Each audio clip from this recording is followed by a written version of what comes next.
কৃষকের জন্য জাতির ভবিষ্যৎ। আসসালামু আলাইকুম। বড় ভাই ভালো আছেন? আলহামদুলিল্লাহ। ভাই কি আম নিয়ে আসছেন? পাইলে এসছি বাড়িফোর আমরুপালি। এটা বাড়ি ফোর না, এটা বাড়িফোর, আর এটা আমরুপালি। এটা আমরুপালি। ভাই দাম বলছে? দাম বলছে ভাই। ভাই কোনটার দাম কত বলছে? ভাই বাড়িফোর বলছে 2200। বাড়ি ফোরের 2200, আর আমরুপালিতে আমরুপালি দাম বলতে ভাই 2400 2500। 25 টাকা মন। আর কত কেজিতে মন? ক্যারেট সহ 4800 মন। ক্যারেট সহ 48 কেজিতে না? ভাই তুলনামূলক দাম পাচ্ছেন? দাম নাই ভাই, দাম নাই না?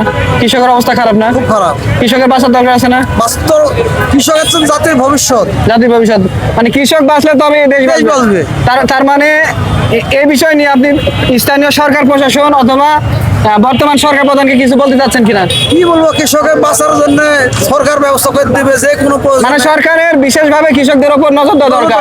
দরকার। মানে এদেশে তো 20 তলা 25 তলায় বসে থেকে কোনো লাভ নাই যদি কোনো লাভ নাই। কৃষকরা না ফসল না বাঁচে। ফলায়। কৃষক যদি না বাঁচে ওই 10 তলাও থাকবে না, 20 তলাও থাকবে না, খাবে কোথেকে? আগে থেকে হ্যাঁ, তার মানে কৃষকদের প্রতি সুনজর দেওয়া দরকার। দেওয়ার দরকার। কৃষকের না বেচলে আপনি কৃষক যদি একটা ফসল না করে আপনি এসির উপর বসে খাইতে পাবেন না তো। এসির বাতাস খেতে পেট ভরবে না। ভরবে ভরবে না, তাহলে আর কৃষকে বাঁচাতে হবে।